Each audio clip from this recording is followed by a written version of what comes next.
Hello dear students. तो आज हम लोग एक बहुत ही इम्पोर्टेंट टॉपिक डिस्कस करने जा रहे हैं, जो है आपका plane mirror and image formation in the plane mirror. तो ऑलरेडी आप लोगों को मैंने इस चैनल पे ऑलरेडी हम लोगों ने मिरर, इमेज, इन सब के बारे में छोटा छोटा एक डिस्कशन करके रखा है। जो लोग वो वीडियो अभी तक नहीं देखे हैं, पहले जाओ वो वीडियो देख लो एक बार, और उसके बाद उस सारा वीडियो कंप्लीट करने के बाद आज आप ये प्लेन मिरर और उसके इमेज फॉर्मेशन के बारे में आप देख सकते हो बच्चों। अगर वो वीडियो आप नहीं देखोगे तो शायद ये आप लोगों को उतना अच्छे से समझ में नहीं आएगा।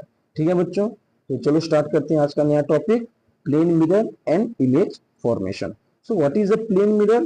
Plane mirror is a flat glass plate that is silvered on the one side of the mirror, which is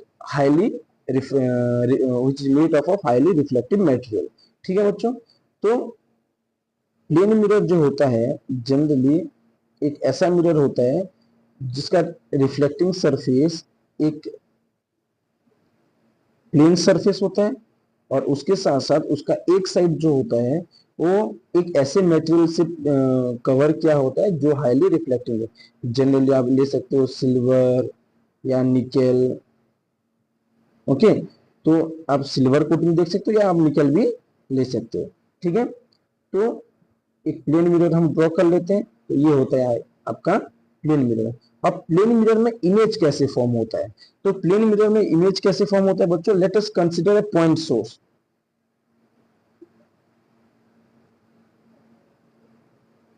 एक पॉइंट सोर्स लेते हैं। Late us consider an object is here. Okay, the object is a. So A ray of light coming from the object, when it falls on the mirror, it gets reflected। तो reflection हो गया बच्चों, ये पहले रे के लिए। अब लेते हैं कोई दूसरा रे ऑफ लाइट, ये दूसरा रे ऑफ लाइट आया। जनरली बच्चों मिरर में इमेज फॉर्म करने के लिए हमेशा कंसीडर करना कम से कम दो रेज ऑफ लाइट को आप अच्छे से रिप्रेजेंट करो। अब यहाँ पे देख सकते हो बच्चों, दोनों केस में रिफ्लेक्शन हो रहा है। अब यहाँ पे एक इंटरेस्टिंग चीज ये है कि ये दोनों रेज ऑफ लाइट आगे जाके तो मीट करने वाले से रहे नहीं करेंगे, तो इनको अगर हम बैकवर्ड एक्सटेंड करेंगे, अगर दोनों रिफ्लेक्टेड रेज को अगर हम बैकवर्ड एक्सटेंड करेंगे तो ये जाके इस पॉइंट पे मीट करेंगे। ठीक है, अब देख सकते हो बच्चों, इसका नाम हम ले लेते हैं ए डैश। तो ऑब्जेक्ट ए का इमेज फॉर्म हुआ behind the mirror that is a dash. अब बताओ बच्चों, आप लोग बताओ कि अगर कोई भी इमेज मिरर के पीछे फॉर्म होता है तो उसे हम क्या बोलते हैं? पिछले वाले वीडियो में हम अच्छे से डिस्कस किए थे। जो इमेज मिरर के पीछे फॉर्म होता है उसे हम बोलते हैं वर्चुअल इमेज। ठीक है, तो आप लोगों को यहाँ पे समझ में आया होगा कि कैसे एक प्लेन मिरर में इमेज फॉर्म होता है। अब सबसे इंटरेस्टिंग पार्ट ये है बच्चों कि प्लेन मिरर में जो इमेज फॉर्म होता है उसका कैरेक्टरिस्टिक्स क्या क्या होते हैं। तो जो भी इमेज फॉर्म होता है उसके क्या क्या गुण होते हैं, अब इसको थोड़ा देख लो अच्छे से। ये डिस्कस करने से पहले जो कैरेक्टरिस्टिक्स होते हैं प्लेन मिरर के इमेज के, वो डिस्कस करने से पहले कुछ चीजें मैं आप लोगों के साथ डिस्कस करना चाहता हूँ बच्चों। जैसे कि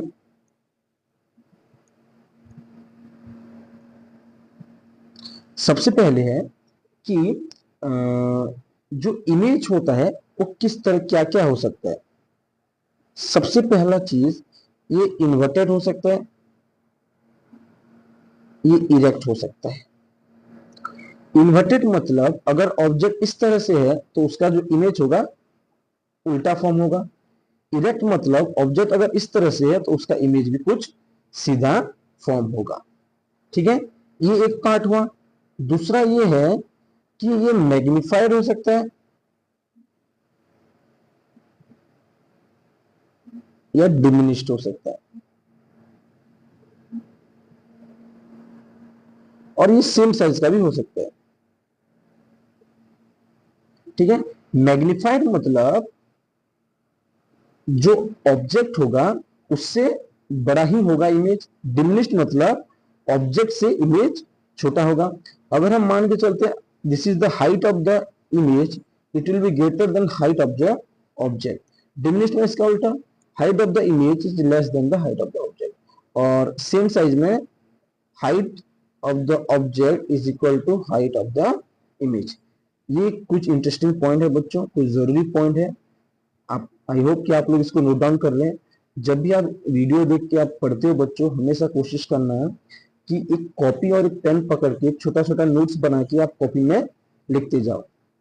okay, so coming to the next point, what are the characteristics of image form by the plane mirror. So the size of the image is same as the size of the object। तो यहाँ पे हम ये बोल सकते हैं कि जो ऑब्जेक्ट है और इमेज है वो सेम साइज के, ठीक है। तो आप लिख सकते हो height of the object is equal to height of the image. The distance of the object in front of the mirror is equal to the distance of the image behind the mirror. तो इसको समझने पहले मैं आप लोगों के सामने एक छोटा सा डायग्राम ड्रॉ कर देता हूं कि इमेज फॉर्म कैसे होता है। Let us consider this is a plane mirror. Suppose यहाँ पे एक ऑब्जेक्ट हम लोग लेते हैं, एक पॉइंट साइज का ऑब्जेक्ट ए, फॉर एग्जाम्पल इसका इमेज फॉर्म हुआ यहाँ पे एडेक्स। तो आप यहाँ पे एक चीज देख सकते हो बच्चों कि जो ऑब्जेक्ट है इमेज से सपोज यू डिस्टेंस पे है, तो इमेज जो मिरर से होगा वो भी v डिस्टेंस होगा, और अकॉर्डिंग टू द स्टेटमेंट जो u होगा वो v के साथ सेम होगा प्लेन मिरर में, ठीक है।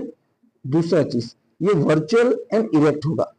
तो ऑलरेडी हम लोग डिस्कस कर चुके थे कि जो वर्चुअल इमेज होते हैं वो होते क्या है।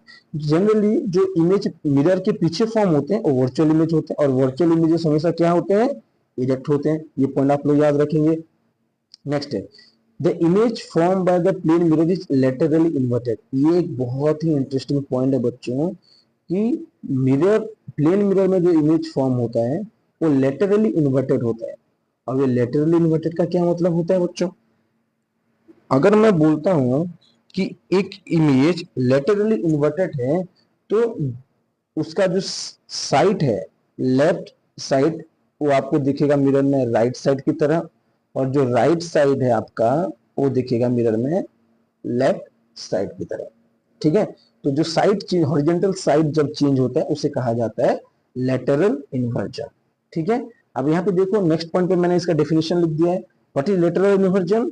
The right side of the object placed in front of the mirror appears to as left and vice versa. अगर आप मिरर के सामने अपना लेफ्ट हैंड रेज करेंगे तो मिरर के अंदर जो आपका इमेज फॉर्म होगा बच्चों वो आपका ऑपोजिट है। अगर आप लेफ्ट हैंड शो कर रहे हो तो इमेज आपका राइट हैंड शो करेगा, अगर आप राइट हैंड शो कर रहे हो तो इमेज आपका लेफ्ट हैंड शो करेगा। इसे कहा जाता है लेटरल इन्वर्जन। उसी तरह जो इंग्लिश अल्फाबेट होते हैं बच्चों, कुछ ऐसे अल्फाबेट्स होते हैं जो कि लेटरल इन्वर्जन शो नहीं करते, जैसे कि ए, जैसे कि H, O, M, I. Okay, so these are the few alphabets which doesn't show any lateral inversion। तो आई होप कि आपको एक छोटा सा वीडियो थोड़ा समझ में आया होगा बच्चों, और मैं चाहता हूं कि आप लोग इसको अच्छे से एक बार रिवाइज कर दीजिए, नोट डाउन कर लीजिए जो भी चीज़ें हम लोगों ने डिस्कस किया है, और हमेशा जो भी चीज़ डिस्कस किया जा रहा है उसका छोटा छोटा नोट बनाते रहिए, ठीक है बच्चों। तो मिलते हैं नेक्स्ट क्लास में। Thank you.